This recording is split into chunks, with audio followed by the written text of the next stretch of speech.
Welcome. We're back to the Primetime Podcast. And today, we got Mr. William Ledesma, George Acosta, Young William, myself, Marcos Cabral, and our very, first-timer, Mr. Pretty Ricky Martino. Hunky Dory. Yes, it's the first time. Probably will be the last time. Today's going to be the Rick and Bill show. That's the Rick and Bill show. You know, actually, there's a lot of people that don't know about the Rick and Bill show. This is a repeat. So for those that don't know, many years ago, it was approximately, 4 years ago? 4 years ago, for sure.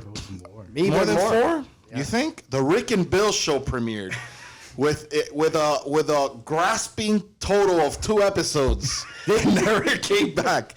Let me tell you, I was a fan. I was a fan of the show. It happened. Yeah, I was. Well, I didn't want to do it anymore because you know, William was just way too much better looking than I was, and I was feeling very, self-conscious about it. No, the truth was that I wasn't very good at speaking on the mic, and I sounded like still aren't crap next to this guy.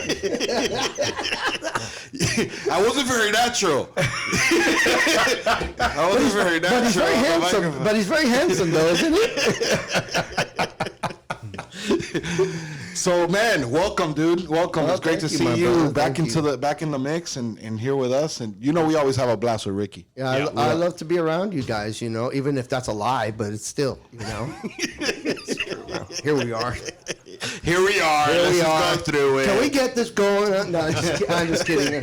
I love you guys. George. Places to be. Listen, look at George. George, man. I just saw you across the table. Across the way? Yeah. No. And here you are again. I know. I wish I wasn't here with you, but okay. No, anyway.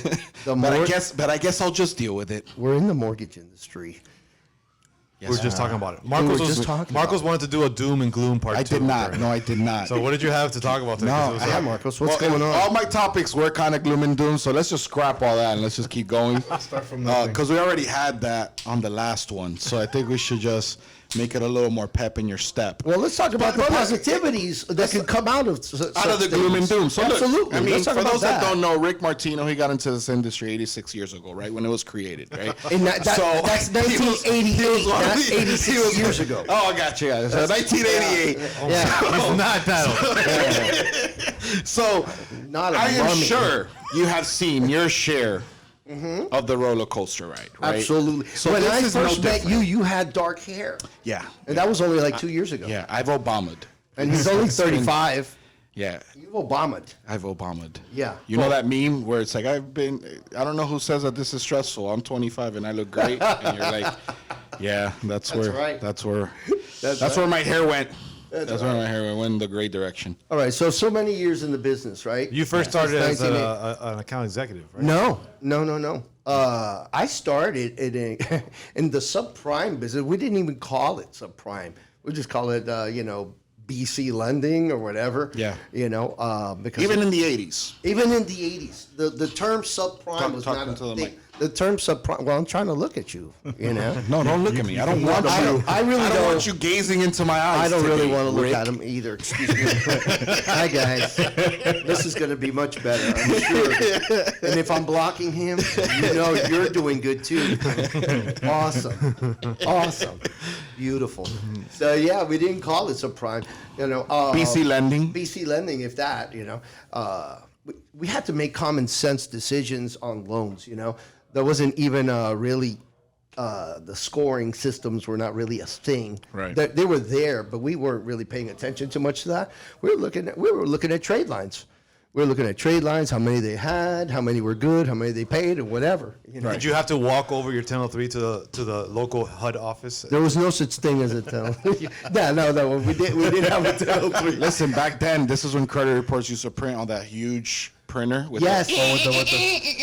You remember those with the holes on the sides? Well, the funny thing about the credit reports were they would print on this paper that you then had to run and make a copy of it because the credit report would disappear. Whatever ink it was on would kind of like disappear, so you'd have to run and make a copy of it. Right.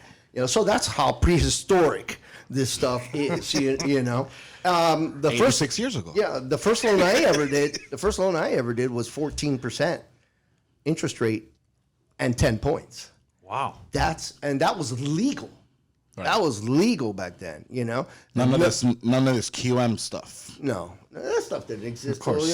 Right? But That's fairly new. They didn't really care back then. Yeah. That's how I mean, most of us when we first got into the industry was like that. I was like in the 8s and like 8s, almost 9s, 10s, 6% 5 click points and all that up front. And now But- you see 1 or 2 on the rate sheet. And Right, exactly. Yeah. But back then we used to have to do everything. Generate the deal. Collect the payments if they didn't pay. We had to collect the payments. Right. Service the loan, wow. We serviced the loan, do the whole thing. I mean, just Oh, go wow. through the whole process. We'd have to go to the houses, take pictures of the house, assist in. Somebody should have a appraisal mortgage stuff, museum. That would be it. You know, imagine instead of all this, It'll be a big stuff that- picture of Rick, like this is what the credit report used to look like in 1986. Like a mortgage museum. Or when Rick did it, the hammer and the little chisel. On Yeah. how Yes, they used to do like it. the Flintstones, right? Like exactly. This is the first mortgage ever. And then your rate sheets would be like, I guess you would get like. it was sheet. There was- No, it there was no books. rate Was sheets. wasn't it books? What was it? There was no rate sheets. It was like, this is what it is, and that's that. Because this was a company that was privately owned. So it was an insurance company that owned the mortgage company, and that's how that all started, But I'll tell you what, the most fun I had was being an account executive, because I did that. When'd you do that? When'd you origination. start? I did the loan origination for about 5 years, I guess, Mm-hmm. And then after that point, I started as an account executive, right, for this company out of Columbus, Ohio, right? And I went through that, and finally I wind up at First Franklin, right, which is a big, remember big, First big Franklin. company, right? Yeah. Great company to work for, great people, great everything, organized to the teeth. It was a great company to work for. But, obviously at that point, as now we're talking about 2005, 6, 7, and 8, right? Things start changing, the value, the prices of houses are going up 30% immediately, like, right? And, they have to come up with lighter programs to qualify people. I mean, we were doing no-doc loans, right? You guys have heard of no-doc loans, I'm sure. It looks you got about as much documentation on those documents as this table. Pulse loans. It was the pulse loans. But You got it. What made them feel good about doing those type of loans? Well, what made them feel good about those type of loans Home appreciation. is, was the fact that you had to have an over 700 score. But that's it, And you had high loan to values, and, and then everybody buying investment properties and all kinds of stuff like that with those types of scores. And when, stuff started really changing, when Fannie Mae gets involved and they start buying all this paper, right? Saying, that's good. I want to get involved in all that, right? That's when stuff gets really tricky, because now you got Fannie's involved and things got to be right. And people don't start, and then all of a sudden people start not paying these mortgages. Boom. So your first Franklin area was what, like pre-08? Yeah. First Franklin, yeah. I'm saying your account executive area, I guess. You started in 93? Yeah, 93? like 93. And yeah. to like what year? To like 2000, 2008. 2008. So yeah, Yeah. like right up to that moment. You're right up to the moment, right up onto that moment. And all a this little- time you managed to keep your hair black, huh? So. And I still do. What's your excuse? You don't have any hair. Me and Willie. See, this is me a year from now. This is where I'm gonna look like. You kind of look like Van Gogh with both ears, but not that I could tell, because you're covering that. Maybe you don't have any ears at all. No, yeah, they're Right? they're- I mean, it's kind of frightening. Yeah. Bill, please Rick tell me Martino, something. ladies and I want to gentlemen. hear. No, I don't even want to talk. I just want to listen. I want to Right? take it all in. He wanted to do the Rick and Bill show, and here he is, young William. Come on, Billy, tell me something. Nothing. Just remembering remember the rates, those little cards, and you would like pull like the down payment and the little thing, and it'll tell you the rate on the side. That's right. Remember the refs used to drop me off the little paper all the time. Mm-hmm. I used to love that.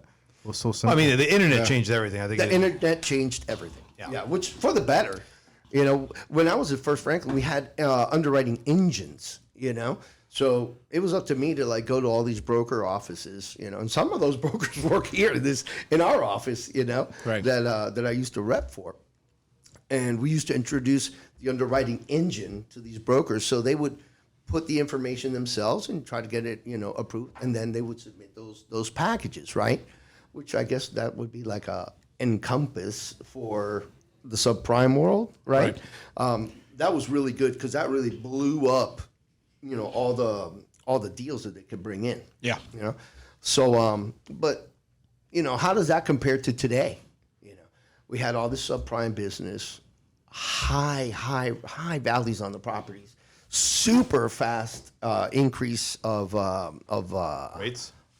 Values. It was the values. It was the values. Does it kind of remind you of like what's going on now, though?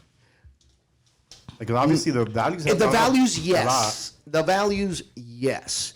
Where's it different? People have more skin in the game now. Back then you had individuals buying multiple investment properties, whether they were single family, duplex, triplex, condos, like crazy. Based on very little income documentation. It was like, what's your credit and do you have money in the bank for this down payment and stuff, which is kind of similar, if you will, right, to the investors programs right now. What's the difference, though? The loan to values. What people were putting down was nothing. I mean, nothing. Right, they have more skin in the game now. Basically. Now you're talking about 20% down or 25% down or whatever, depending on the situation, on a similar verification type of product, right? Right. Okay, so yeah, we got the super high values, but we got Well, people for now. that- You for now, exactly. For now, all right. Well, because you are talking about a 30% upswing like that, you Yeah. know, is that, how natural is that, Marcos? Yeah. Why don't you tell me? Well, So, I mean, I have no idea what you asked. Okay, so the reason why I did that is to show you that he doesn't pay attention to me I'm totally paying whatsoever. attention. I have no idea what you asked Never. right He now. I checks said, out. you said 30% I could upswing. walk into his office and say, "How you doing?" and he'll say, "Good night." You know, it's like crazy. Doesn't pay attention to a You word. literally said 30% upswing. Then you said, "What do I think?" So I don't know. I actually don't know what the question was. well, so he's kind of comparing the products. I mean, I have noticed that the Awesome. DSCR product that we've been relying a lot on, it's the no income verification type of product, which is the most popular product we have. Have you noticed that with the increase of rates, that a lot of the rent schedules that are coming in for appraisals are not necessarily covering the 1-to-1 ratio for Yeah. the payment? But that's the But argument the that I investor have. still doesn't care because they're relying on the fact that they're going to short-term rental the property after closing. So, You know, think that's their underlying thought? That's their underlying thought. like but, as but, an Airbnb type. but that's Yeah. their underlying thought. But what That's happens the when? big. That's the most popular. I agree. That's right. the most popular. But what happens when the use short-term for that rental product. property market suffers because of whatever? There's less vacations in the downward market, whatever may be the case. Now you have to rely on a month-to-month or long-term lease, and you're negative cash flow on those properties But because how- they're not renting as much. But do you actually think that people will stop vacationing During a If they- recession, during a recession? depends on the market. Like the whole Orlando Disney thing. I mean, maybe because it's cheap enough nightly rentals, depending on where you're at. But like we were looking at the log cabin thing situation the other day, where log cabins are gone up huge in values. For example, in Tennessee, because you do the Airbnb there and people go there. But I don't know. I've never seen long-term studies for short-term rentals during a recession. I would imagine that naturally people vacation less when they're trying to tighten up on. They'll vacation less, but they won't stop it completely. No. I think, because people will still need the escape. You're still gonna need that mental escape, especially if you're kind of going through rough times. I think you'll still figure out a way to do it. Yeah, I don't it think that'll depends. completely stop. It depends how bad it is for the people. So typically, I see people vacationing like in my Airbnbs, and they're what do you call it, like blue collar? Like blue collar. yeah, they're blue collar. People that have been Working class same folks, income pretty much for Yeah, the last yeah. 20 years. Like even if there is a recession, it has to be really bad for their income to really change. It's not like our income, how it goes up and down based on the market. Their income is more steady. I know because I talk to these people a lot and lately more than before. And I don't think like especially Disney. Disney's like, hey, I've been saving for the last 5 years to take my family to Disney. That's a once in a lifetime trip for some people. So they'll even fly if- in from another country just to go there. For you, it's like So maybe once a certain week. markets. So like you said, once a week. Yeah, I go too often. I go. Marcos has Marcos his own Mickey Mouse. You got the ears log at the cabins. office. I think certain markets will feel I it. think won't. Well, Miami's won't get popular. hindered. Miami has a lot of venues and a lot of things that will draw naturally Yeah. vacations because it'll hold it up. You got Winter Music Conference, you got Wynwood, you got a bunch of stuff locally that'll We have the hold- weather. We have the beaches. That'll hold the this is- short-term This rental. is supposed to be a relaxing place for people to come to on But vacations. I guess Georgia's point is like, so the one I'm building now in LJ in Georgia, there's nobody knows that place, right? So if you're looking for something, you typically go to like Blue Ridge. Blue Ridge That's more Mountains. popular, whatever. And it's packed. You end up in LJ, which is down the road, right? But let's say there's not packed over there because there's not a lot of demand. How many people are going to end up going to LJ versus like this year they'll end up going, but let's say next year whenever there is a recession, how many people are going to end up going to a place that doesn't have a lot of like regular amenities? You know what I Right, mean? right. I guess that's where I could see like the demand going down. So certain areas, certain areas will stay popping. Like, Others You're won't. talking about Pigeon Forge and Pigeon Forge is always gonna be, I mean, a top tourist destination Because they have for a bunch sure. of things around Gatlinburg. there. I mean, yeah, it's very touristy. Orlando as well, Miami. So certain markets, I don't think we'll get hindered by it. But yeah, a big part of Airbnb nowadays. A lot of these products are kind of geared towards. they're calling it They're Airbnb geared for- financing and they're talking about DSCR. Yeah, they're geared Yeah, for yeah. That's Exactly, it. exactly. That's what it is. Yeah. yeah. They're geared for investors looking to park cash to basically they don't care about the value as long as the rate of return cash flow wise is there, which has obviously kept values up. We've talked about that in the past. Another thing that's happening a lot is that it seems like there's a lot of cash still in the market and a lot of contracts are being beaten out by cash offers. I learned the other day that there's companies that are partnering up with lenders.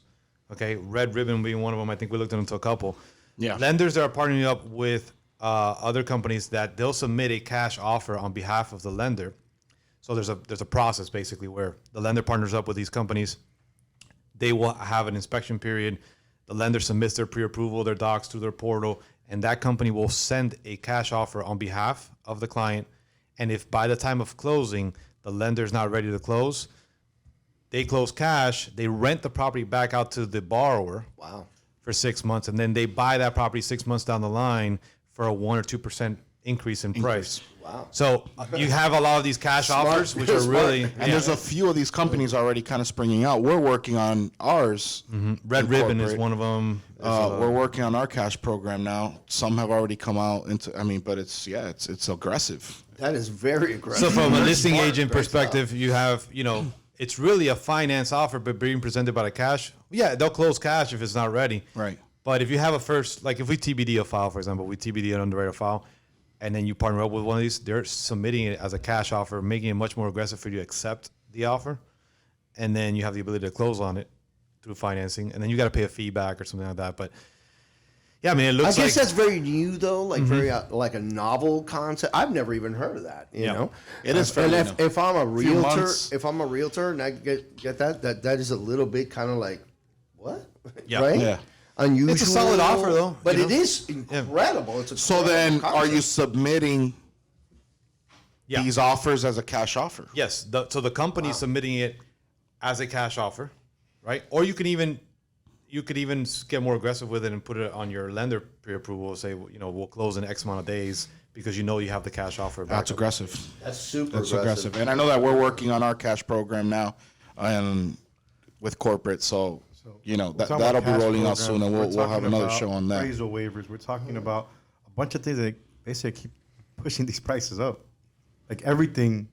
I know the last show was kind of dark, but now these are a bunch of positive things that kind of Exactly. the market. Well, Well, you must it look looks at the like positives of these things. yeah, you got to have the positives, and it looks like you're trying to get ahead of it in another way. So if Yeah. it's suffering over here, okay, then let's better it over here, right? So have a little bit of a balance to avoid any huge chaos. But look, we've been through this before. You've been in the business quite a bit. You've seen ups and downs all over the place. So it's not a foreign thing that happens in the industry. It's It's actually going to a go part up. It's of it. going to go down. It's a roller coaster. Just ride the waves, and it all works out in the end. It really does. Absolutely. There's a lot of gloom and doom right now, but like you said, if you're suffering over here, at least we're going to better it here, and we're going to figure out a way to keep moving along. Well, that you know? gloom and doom just gives you an opportunity, or gives somebody an opportunity to come up with a positive response to these things. Yeah. You know, like what he just said was an amazing product. What a very different way to get something done. That was pretty cool, right? And of course, everything else that we do here, through these. Through the bank statement. You forgot there was a microphone. I'm sure. Did you hear me, guys? We heard you up until you leaned back. Yeah. Okay. It doesn't matter because what I said really doesn't matter. I'm just joking. You're gonna wrap it up anyway. And let me tell you, I'll prove it. Marcos, what did I say? You're gonna wrap it I up. have no idea. You see? With that, I have no idea what you just said. Thank you for having me on your show. And with that, we're definitely gonna wrap it up. Ricky, Hey, does we this appreciate work? you, but yes, it does. Don't you see the light? Yeah. There's a light. Well, it says we're still on the air. yeah, we're cutting. Oh, I see. We're gonna cut it off now. Would you like to touch anything else on the table? We'll have Rick back. Oh, we're for still- a second. Okay. We're gonna shoot again tomorrow, just so that we gotta have him on more often. Oh, I So- thought you were going to shoot again tomorrow so you could have a real guest. Oh, okay. I got it. All right. All right, right, guys. With bye. that, we're gonna end it. See you on the next one. Thanks for having me on. Yeah, man.